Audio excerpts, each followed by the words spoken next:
In the winter of 1939, as the world braced itself for the conflagration of World War II, a smaller, seemingly localized conflict erupted in the frozen north. The Soviet Union, perceiving an opportunity amidst the European turmoil, turned its expansionist gaze towards Finland. What they encountered was a fierce and unexpected resistance, spearheaded by a man who would become a legend whispered in the chilling winds. Simo Häyhä, this unassuming Finnish farmer, armed with a simple bolt-action rifle and an almost preternatural skill, allegedly eliminated over 500 enemy soldiers, a staggering tally that, if accurate, would crown him the deadliest sniper in the annals of warfare. Today, we delve into the extraordinary life and almost unbelievable marksmanship of Simo Häyhä, the White Death, a figure who instilled terror in the hearts of an invading army. As the Red Army poured across the Finnish border, their soldiers, accustomed to the vast plains of their homeland, found themselves navigating the treacherous, snow-covered wilderness of Finland. Little did they know that lurking amongst the blanched forests and frozen lakes was a silent, deadly predator. Simo Häyhä, a man deeply familiar with the harsh Finnish terrain from years of hunting, became a phantom, a whisper of death carried on the icy winds. The Soviet soldiers, constantly aware of the unseen threat that could materialize as a pinpoint of deadly accuracy from hundreds of yards away, lived in a state of perpetual fear.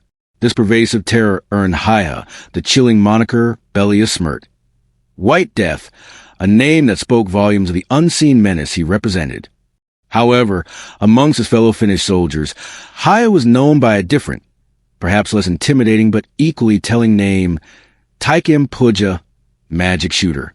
While Magic Shooter might conjure images of whimsical fantasy rather than lethal precision, it speaks to the almost mystical quality of Häyhä's skill.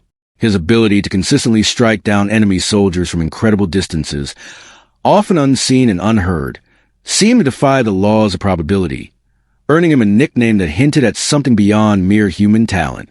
Though perhaps less fearsome than White Death, Magic Shooter captured the almost supernatural nature of his marksmanship.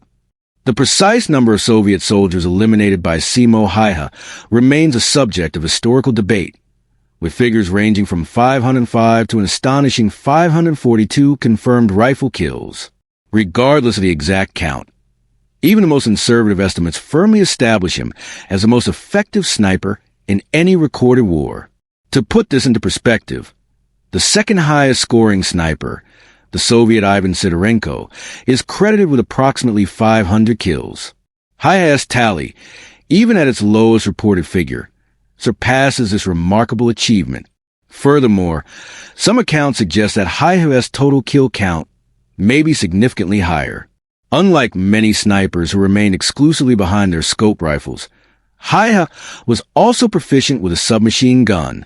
It is believed that he may have felled several hundred additional enemy combatants with this weapon in close-quarters engagements.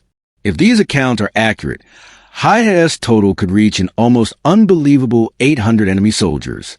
Such a number is truly staggering, a testament to his relentless efficiency and deadly skill.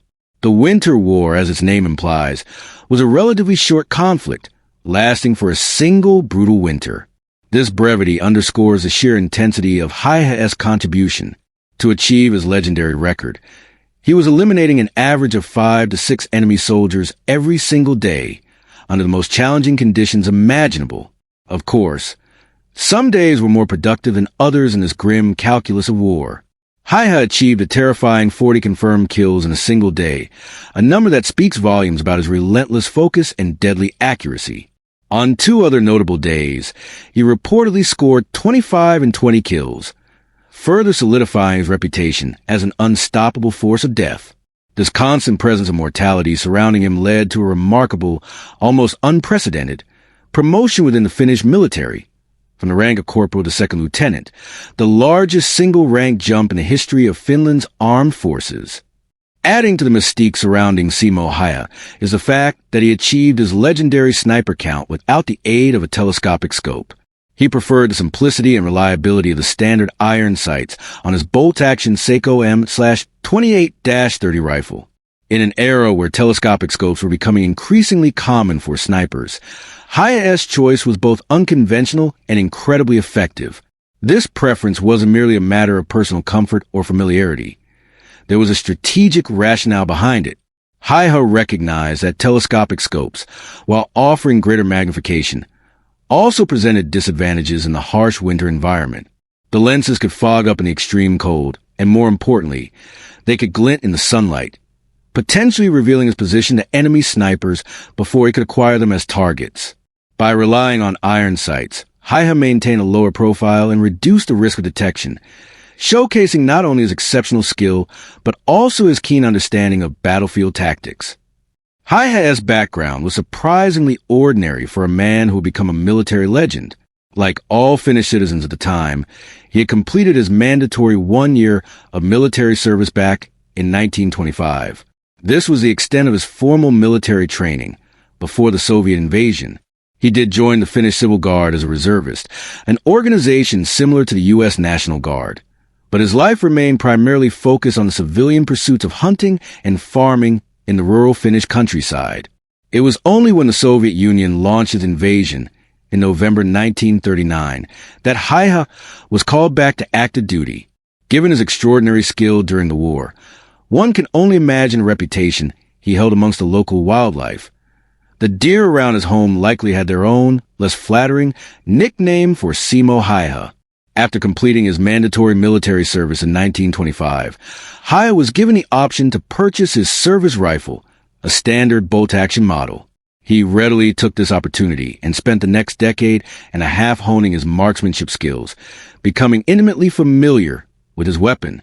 When duty called during the Winter War, Häyhä brought his trusted old bolt-action rifle with him, deliberately choosing over more modern rifles equipped with advanced optics.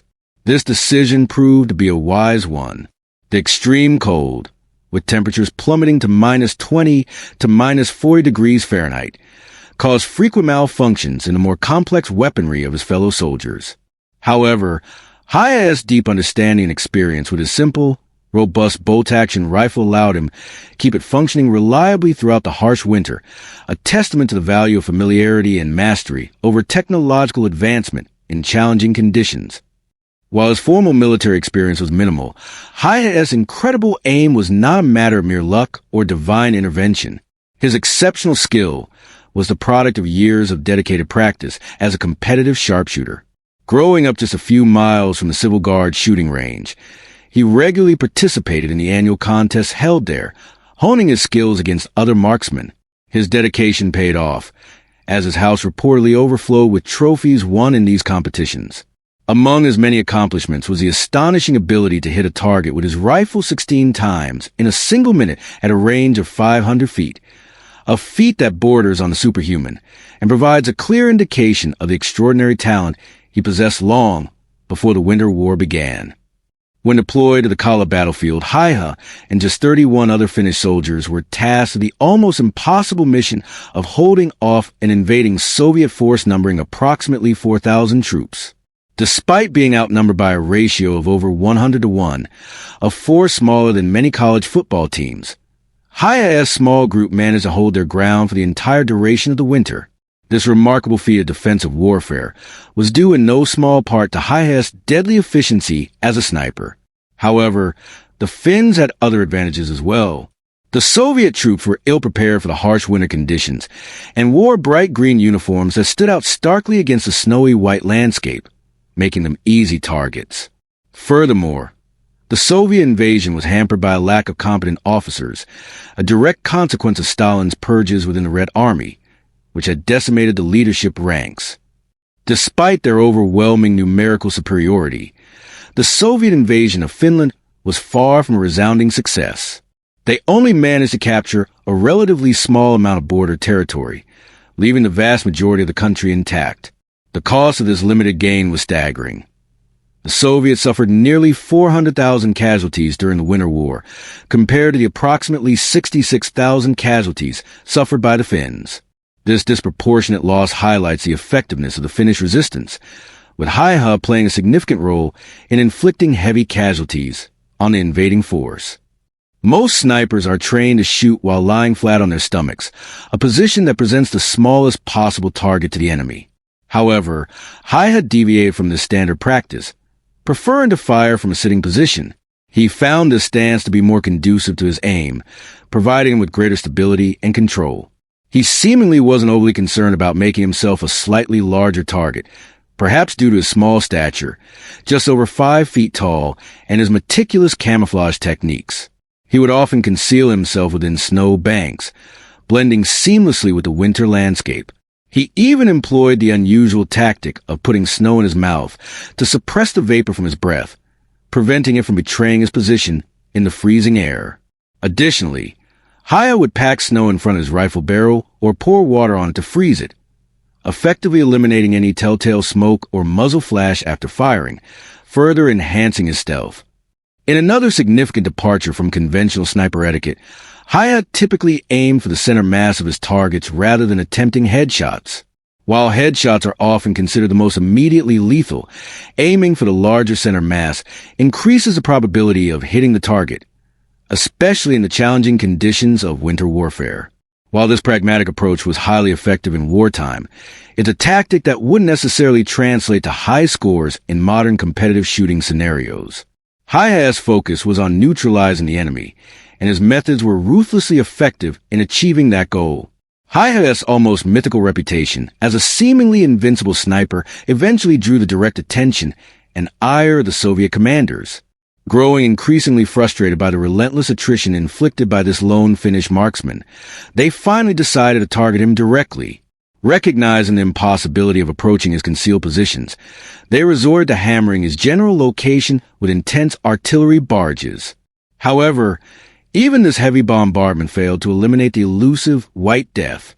Undeterred, the Soviets then deployed teams of highly trained counter-snipers, tasked specifically with taking him out. But Häyhä, proving himself to be the ultimate sniper's sniper, dispatched these threats with chilling efficiency, further cementing his legendary status. Finally, after months of evading countless attempts on his life, one Soviet sniper managed to get lucky. A single exploding round struck Häyhä in the jaw, inflicting a devastating wound. One of his comrades described the aftermath, stating that half of Häyhä's head appeared to be missing. Yet, incredibly, Simo Häyhä refused to succumb to his mortal injury. After days of intensive reconstructive surgery, he finally regained consciousness. Remarkably, on the very day after the Winter War had officially ended. Despite suffering a horrific head wound in an era with limited medical capabilities, Häyhä not only survived World War II, but went on to live a long and relatively peaceful life, returning to his familiar pursuits of hunting and farming. In recognition of his extraordinary service and almost unbelievable contribution to the defense of Finland, the Finnish government gifted Häyhä a farm in 1961. This act served both as a reward for his bravery and perhaps also as a gesture to ensure the continued goodwill of a man whose skills were the stuff of legend. Häyhä embraced his return to civilian life, taking up dog breeding and continuing his passion for hunting, even winning the Ruokalahti Hunting Society's Game Cup 5 years in a row. In 1970, he moved into a small apartment where he lived out the one remainder of his days before passing away peacefully at the remarkable age of 96 in 2002. Astonishingly, the deadliest sniper of World War II lived long enough to witness the rise of pop culture phenomena like NSYNC. Simo Häyhä, the quiet farmer who transformed into the White Death during the winter of 1939, left his indelible mark on history before returning to a life of quiet solitude, a testament to the extraordinary capabilities that can lie dormant within an ordinary individual when faced with extraordinary circumstances.